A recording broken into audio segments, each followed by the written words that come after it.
AB2047, a law that many of you have maybe never heard of, is one step closer to becoming a reality. And there's some serious impact for 3D printing, but the fight's not over. In fact, I didn't hear no bell. Let's get into it.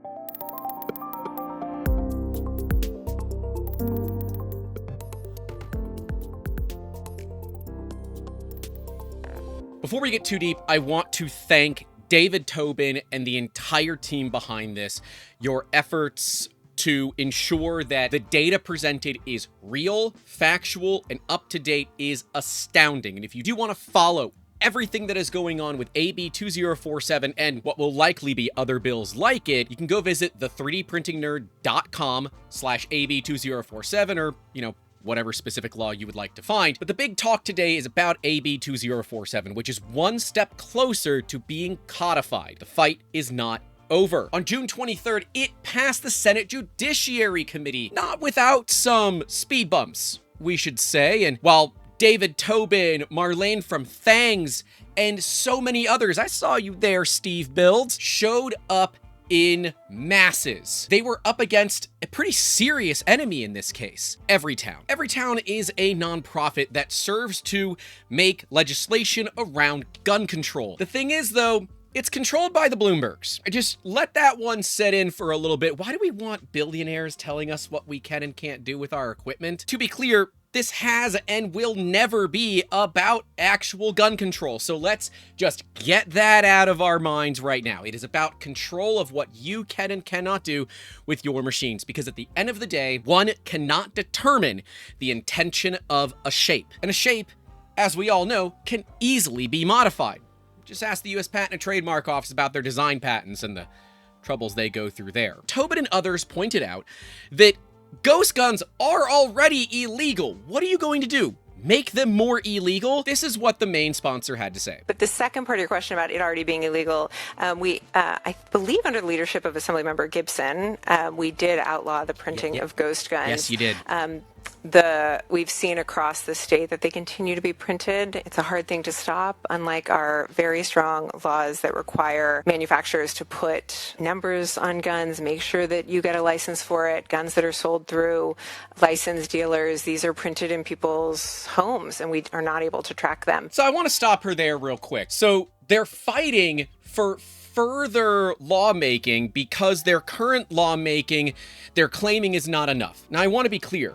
Those that aren't following the laws are lawbreakers, right? Just in basic level of understanding. What do you think is going to make them stop?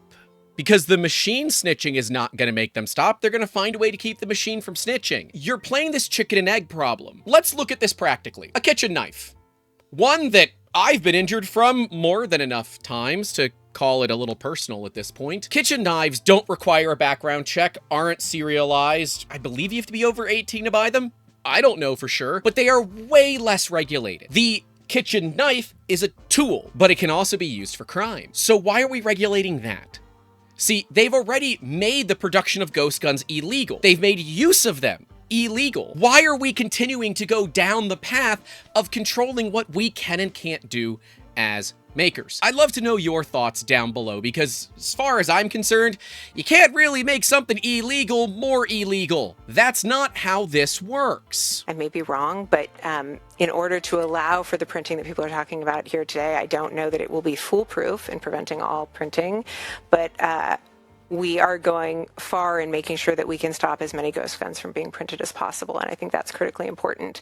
And so this does add on to our laws to the point that was made, but we do not currently have this law on the books. And I'll just let the legislators continue to make their point here. Just describe that again in terms of the difference between the two. So it is illegal to print a gun in California, but there is nothing to actually stop it. This will stop the printing. Did that make more sense? Yeah. It is so ridiculous to me, but I want to know your thoughts down below. It's already illegal to do it, but now we're going to make it so your machine can tell you that it's illegal to do it. Like, how do we feel about this? This, to me, feels like a massive overreach in allowing the government into our private homes and allowing lawmakers to determine what we can and can't do with the things that we own.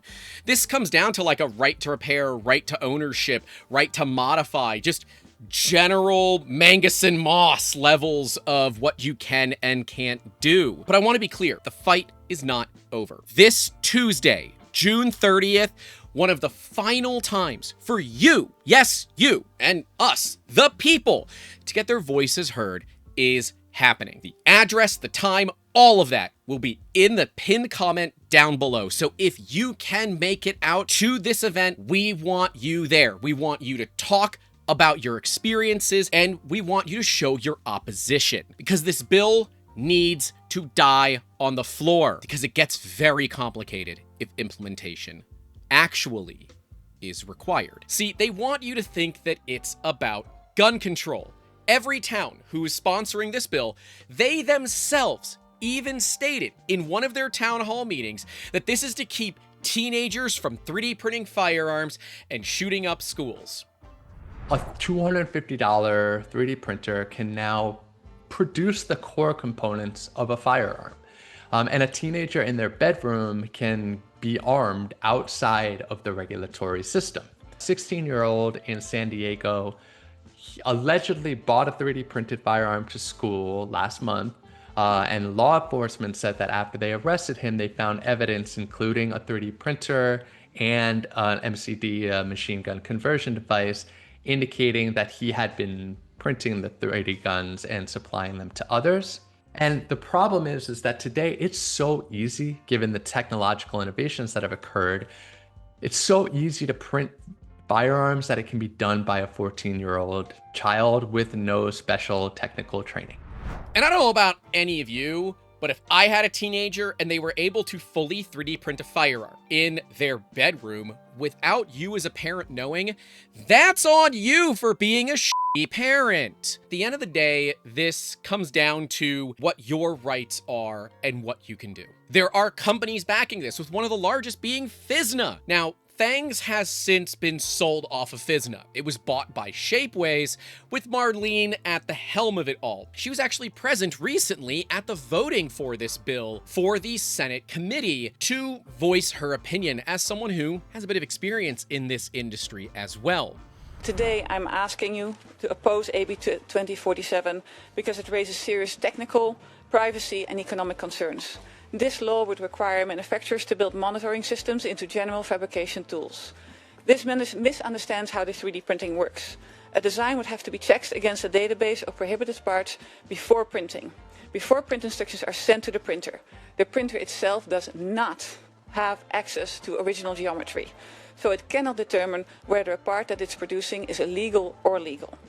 At the software level, these databases will always lag behind innovation and can be easily circumvented and generate false positives that block legal designs and wrongly flag everyday makers. The bill also creates serious privacy and security risk by giving third parties access to analyze designers' files. That threatens intellectual property and adds digital surveillance in a state that values data privacy.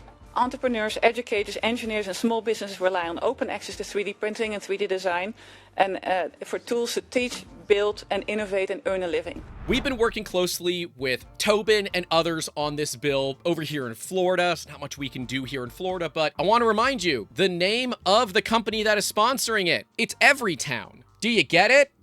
They're not stopping. With California, New York, Colorado, Washington, their goal is not to get the easy wins. Their goal is to go to, and I know this might surprise people, EveryTown. EveryTown, as Louis Rossman pointed out in a recent video, which we'll card to if you guys want to see it, is actually sponsored heavily by the Bloomberg family, who, just like controlling you. Now, you might know a thing or two about me, and if you don't, my name's Grant, I own 3D Musketeers, and we have been in opposition of this bill since day one. Let's be honest here. Would you want to be a politician in California who is shown to be soft on gun control? Yeah, that's career suicide. But I look at this and say that there's a lot going on here that isn't right. And well, Joel Telling, David Tobin, and 29 organizations and 10 individuals. I don't know why we're also not under organizations, but hey, whatever. Agree. FSNA makes perfect sense that they are for this. Their technology has been designed to do something very similar to this from day one, to the point where Paul Powers, the founder and CEO of FSNA, talks about how this is actually a good thing. Now, he's specifically talking about New York, but we can see the top comment here from Joel Telling says it's wild that you think this is okay. I understand why FSNA is supporting this because they are set to make buku amounts of money. I mean, industry-changing amounts of money, because they're one of the only companies that are slated to be able to even remotely do this. And in fact, they were present and they talked about how it's possible.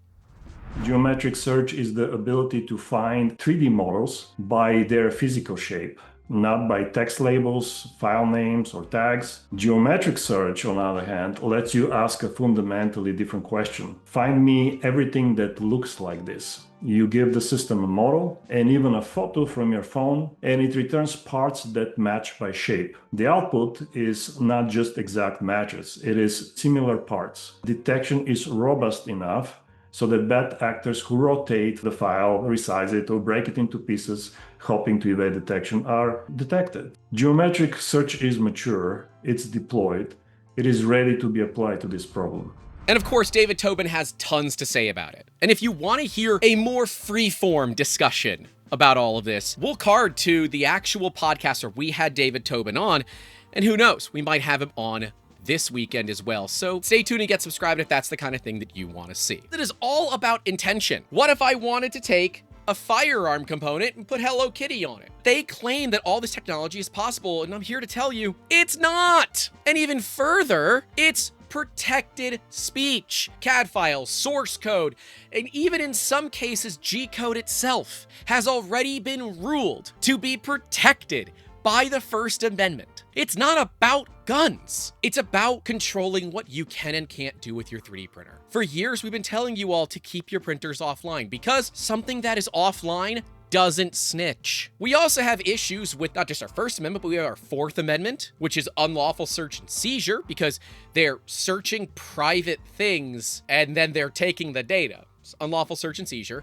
Fifth Amendment, which is the right to not self-incriminate, and the Ninth Amendment, which kind of just covers the rest of it. It requires manufacturers to ship machines in March of 2029 with some level of telemetry. The bill would authorize a civil action be brought against a person who sells, offers to sell, or transfers a 3D printer without firearm blocking technology. The bill even covers people disabling this technology and saying that that in and of itself is a crime as well. These laws have already existed. Using a 3D printed firearm in a crime has been and will be a crime. It's not about making the gun itself illegal. Gun crime in America is actually down. And if we look, the states that actually have the real problems aren't the ones even involved here, right? There's California, number 44. New York is number 47. EveryTown has taken the easy wins, and they're going to utilize the data that comes from that to convince other states that this is a good thing. It is our chance as a community to continue to reach out to the politicians, especially if you are in one of these battleground states